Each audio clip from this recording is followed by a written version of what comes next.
than playing for him? All larger than life. Everybody wanted to play for Coach Knight, play for their state.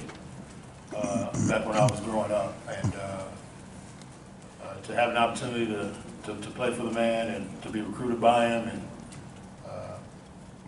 I think that's it's unbelievable. I mean that was during that time. It was all about playing for your home state and playing for your home school, and having Coach Knight coach you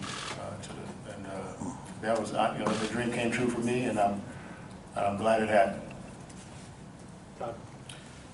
Calbert, I've spoken to a lot of former Indiana players and assistant coaches over the years, and the one common theme is the loyalty that ex-players and ex-coaches show to Coach Knight. When did you start to feel the magnetism of that loyalty yourself, and how's it kind of followed you through your life and your life experiences, some of the lessons that he imparted to you over his time? It probably started, obviously my freshman year was kind of rough because you're trying to get to understand how the man operates. He pushes you so hard, not so much the physical part, but the mental part, trying to get you to understand how this game works and how to compete at a high level, how to be extremely prepared. And then once I finally got it, it's amazing how much respect and admiration he has for you because you're trying to do what he wants you to do. And he knows that you want to win. He knows that you want to compete at the highest level and perform at the highest level for him and for the university and for the program. And that's when I started to feel it. And it got to the point to where, all he had to do was tell me, hey, Cal, you're not playing at your best right at this particular moment. You need to pick it up. And there were some times too when he went fire and brimstone on me too sometimes. So, but that's his coach. He wants to win really extremely bad, and but he wants you to feel that way too.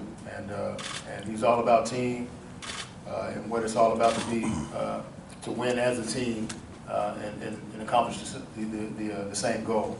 And that was great. That's what's great about Coach. Jeff.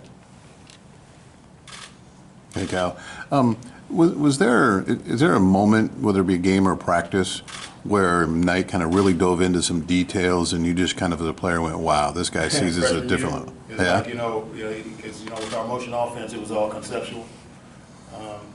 He would talk about, hey, if the big is up, you set it, you're down, he's going to set a down screen for you. If he's down low at the post, he's going to set a back screen.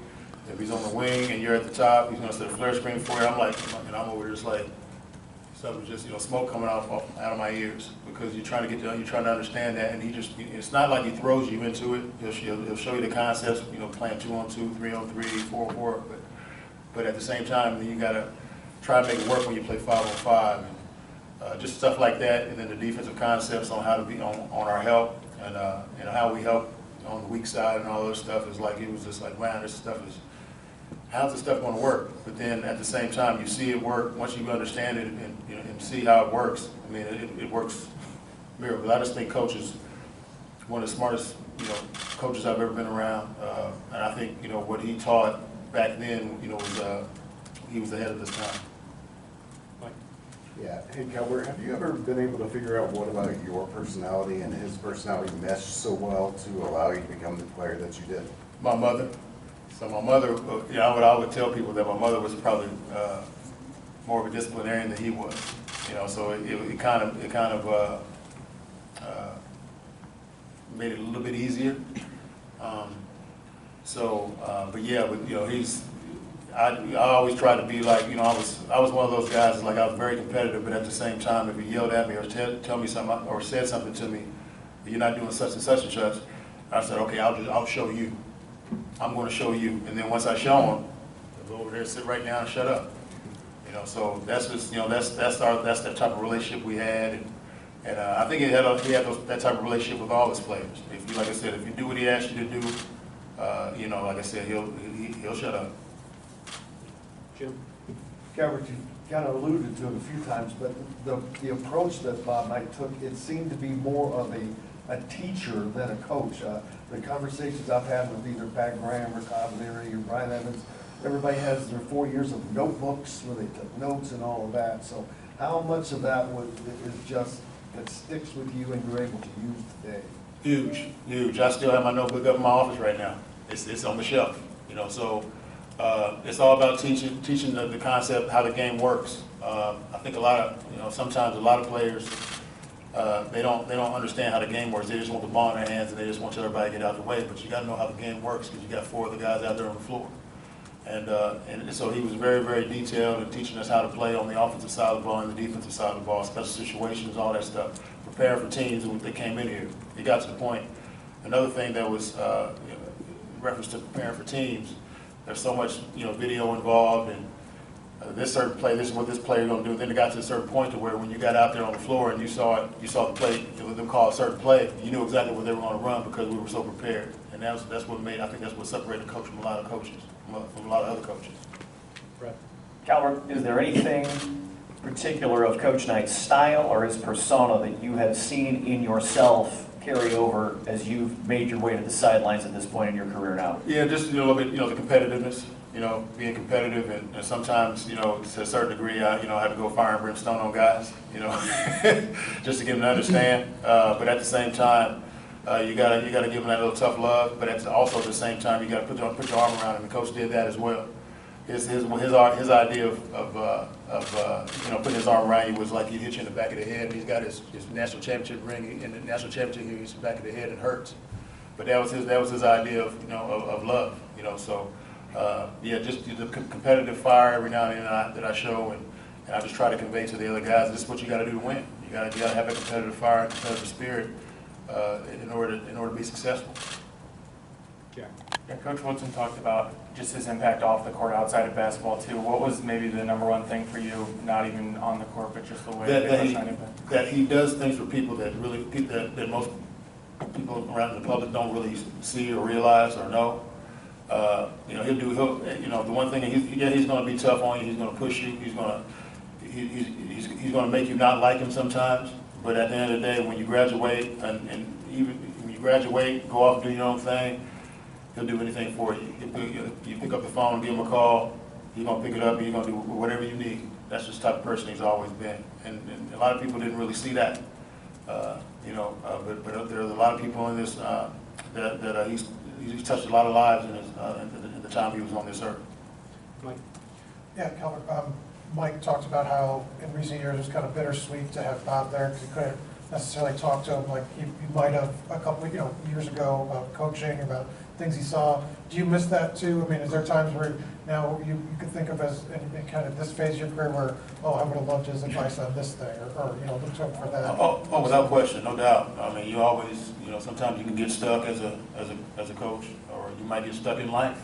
Sometimes it's good to have someone that's experienced what he's experienced, and that can help you along your way.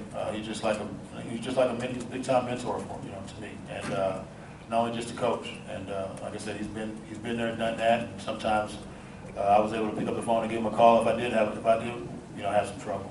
But now the certain situation, I'm sure he's in a better place. Obviously, yeah, you definitely would you definitely miss out on the advice that he was able to give you. Seth?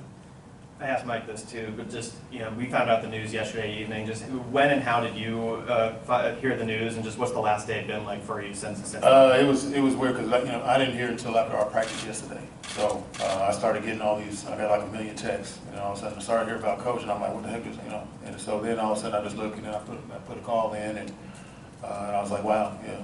It kind of hit me kind of hard at first because obviously I know he was 83, but you still think that. In the back of your mind, he was taken too soon. But at the end of the day, that's life. Time is undefeated, and we're all going to be there at some point. So, but I know that he left. I know he lived a nice, full life, and he had people around him that loved him, and he was, like I said, he's one of the greatest coaches I've ever been around. And the world lost a great man today or yesterday.